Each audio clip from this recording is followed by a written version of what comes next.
एक दफा का जिक्र है कि एक बादशाह अपने कुछ वजीरों के साथ कहीं जा रहा होता है कि रास्ते में एक फकीर जब बादशाह को अपने पास से गुजरता हुआ देखता है तो वो फकीर फौरन ही बादशाह को बड़े अदब से इजके कर सलाम बजा लाता है। इस पर वो बादशाह इस फकीर से खुश होकर बोला कि तुम मुझसे आज जो भी मांगना चाहते हो वो मांगो। बादशाह ने फकीर को कहा, बोलो क्या मांगते हो। फकीर ने बादशाह की ये बात जब इस फकीर ने सुनी तो वो फकीर कुछ देर सोचने के बाद बोला कि हुजूर बस मैं चाहता हूं कि आप मेरा ये प्याला भर दीजिए, मुझे आप से और कुछ भी नहीं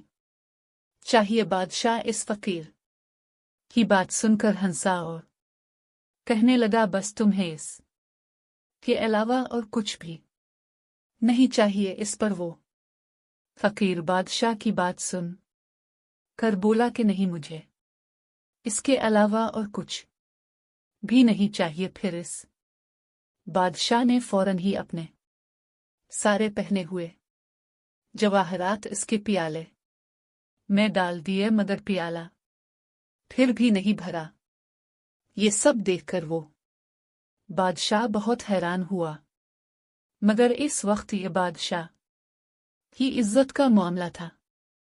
इसने इसी वक्त तमाम वजीरों को हुक्म दिया कि वो सब जो भी वहां मौजूद तमाम वजीर हैं वो सब भी अपने अपने तमाम जवाहरात उतारकर इस फकीर के प्याले में डाल दे। चुनांचे उन सब वजीरों ने जब बादशाह की ये बात सुनी तो उन्होंने फौरन ही अपने तमाम जवाहरात उतरकर इस फकीर के प्याले में डाल दिए, मगर फिर भी फकीर का वो प्याला खाली का खाली ही रहा। मगर इस सब के बाद भी इस बादशाह ने हिम्मत नहीं हारी और इस बादशाह ने अपनी सल्तनत का सारा खजाना भी मंगवा कर फकीर के इस प्याले में डाल दिया, मगर फकीर का प्याला फिर भी ना भर सका। ये सब देखकर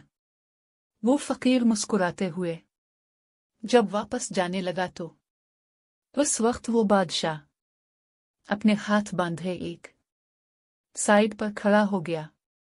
इतने में वो फकीर कुछ बोला और उसने इस वक्त जो भी वहां बोला इस फकीर का जवाब सबको लाजवाब कर गया कि हुजूर ये ख्वाहिशात का प्याला है, इसे कब्र की मिट्टी के सिवा कोई चीज भी नहीं भर सकती।